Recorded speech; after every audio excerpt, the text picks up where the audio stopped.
1 year of lockdowns and restrictions, a year of watching seniors die inside long-term care homes, a year of schools closed, a year of loved ones missed, of businesses shutting down, of closed borders. It's hard to believe more than a year has passed since the World Health Organization declared COVID-19 a global pandemic.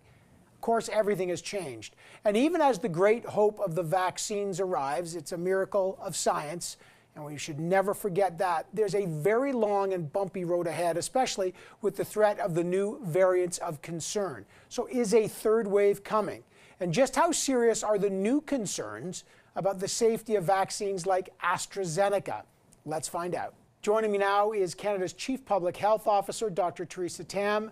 Dr. Tam, great to have you on the program as we mark just past 1 year of this global pandemic. And Canadians have great hope in the vaccine, but there's concern about, obviously, the AstraZeneca vaccine and safety. Denmark, Iceland, I think in total 9 countries have temporarily suspended that vaccine because of issues of blood clots. I know Italy recently banned a batch citing adverse effects. Will Canada re-examine the safety of the AstraZeneca vaccine in light of these concerns?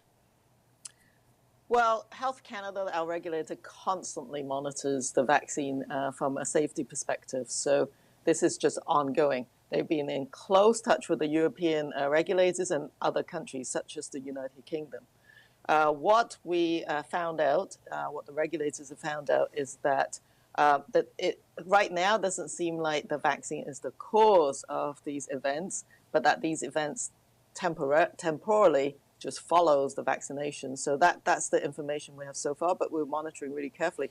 And just remember, the UK has used over 11 million doses of the AstraZeneca vaccine and have seen nothing that's above what might expect as a background rate for these kind of blood clotting events. Okay, so for Canadians, they're saying, okay, but you know, Norway and Denmark, these are serious countries. They've stopped it. How do we know the batches that we're getting are safe? Well, we do not have in this country any of the lots or batches that they are receiving. Our current supply comes from the Serum Institute of India, an entirely different supply. But we also have to look more broadly as the AstraZeneca vaccine in general, and we haven't detected any safety signal of concern. And as the same vaccines or similar vaccines are deployed in Canada, we're watching this every day. So I'm just going to ask you, if you said, Dr. Tam, you're going to get the AstraZeneca today, would you take it?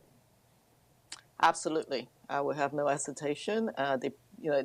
It depends on if it's my turn and if it's tomorrow, and I will take whichever vaccine is provided to me in my local clinic. The other question is the change of protocol for dose usage, that Canada is now moving to 4 months between the first and second doses for not only AstraZeneca, but for Pfizer and Moderna. Companies like Pfizer say, look, we're advising 21 days, that there is no data that shows that the vaccine will still be effective then. Why did Canada move to that, and are you assured that this is not only safe, but that these vaccines will still be as effective? So the National Advisory Committee on Immunization provided that recommendation for a number of reasons. The key is the actually really great effectiveness of that first dose. So there's the companies, when they look at the clinical trial data, that is set according to the protocol that they used in the clinical trials. But there's much more real-time, real-life data being supplied, including from British Columbia and Quebec. So 2 months out, the vaccine is very effective. So at that point in time, your immunity isn't going to precipitously fall the next day. So when they projected how that is going to go, it is predicted that even 4 months out, your immunity is not going to wane. And by the way, because of this danger of resurgence, if people let go of some of these measures, it's really important to get that first dose, effective dose, to as many people as fast as possible. Okay, the big question is we're not sure there's data, but I guess we need it, as you say, to give some partial immunity. But it does sort of raise this next question, Dr. Tam. As the U.S. Centers for Disease Control and Prevention issued new guidelines last week for vaccinated Americans, you know, you can, if you've got both shots and you've waited the proper amount of time, you can visit with family. When will Canada issue new guidelines? Because we've got 590,000 Canadians who've had 2 doses. Even my parents got the first shot, thank goodness, in the past week. But no one knows, when can they hug their grandkids if the grandkids haven't had it? So once you've had the shots, can you stop wearing a mask? Can you hug your grandkids? Can you hug your family? Well, I think that Canada is only just starting accelerating its vaccine program. So as I said, getting as many people as possible vaccinated is the key. And so, but it is important to have a look at, well, what happened? What about long-term care homes that have now got a lot of vaccinations in? So in discussion with the chief medical officers of health, that we will be looking at that and say, well, what's the safe way now that so many people got vaccinated of making sure that our seniors are not isolated? And so those will be forthcoming, but it's really important right now to keep up with the masking and the distancing because of the virus variants, etc. But it is important, and healthcare workers, for example, who've received 2 doses by now in that first quarter, those were our priority groups, there will be a relook at what the policies are pertaining to them as well. So what is, I'm just trying to, I mean, when will that happen? Because close to 600,000 Canadians have had the 2nd dose. Can they, for example, if they hug their loved one who hasn't had a dose, can they asymptomatically transfer it to someone? Or can they just kind of, we're safe now, we've had the vaccine, we're going to function normally, come over for dinner?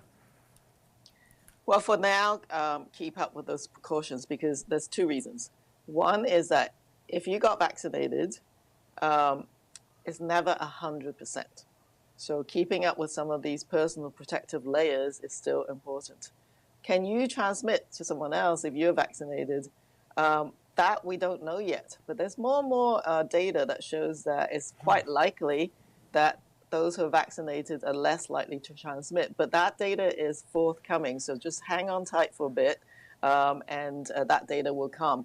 But I do think that a lot of the relaxation of some of these measures are not just because of the vaccine, is how the epidemic is going in the community. If you have very low transmission, if you can control transmission, there's a lot more that we can do in terms of resuming activity. Well, and that will be interesting if 80% of Canadians 16 and up get it by the end of June. We'll wonder about the reopening.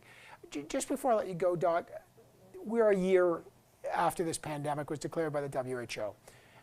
Close to 23,000 Canadians have lost their lives. And I know you've been working tirelessly with so many frontline workers. Tell me, if you could, what has been the worst moment for you, and what have been your fundamental lessons learned? Well, I think the tragedy and the massive lesson learned for everyone in Canada is that we were at every level not able to protect our seniors, particularly those in the long-term care homes.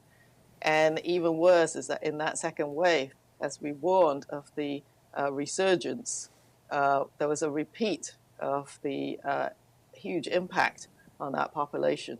And so what is, of course, then become much more positive is when the vaccines arrived, everybody agreed that we need to prioritize that vaccine for those settings. So that's the positive side of things.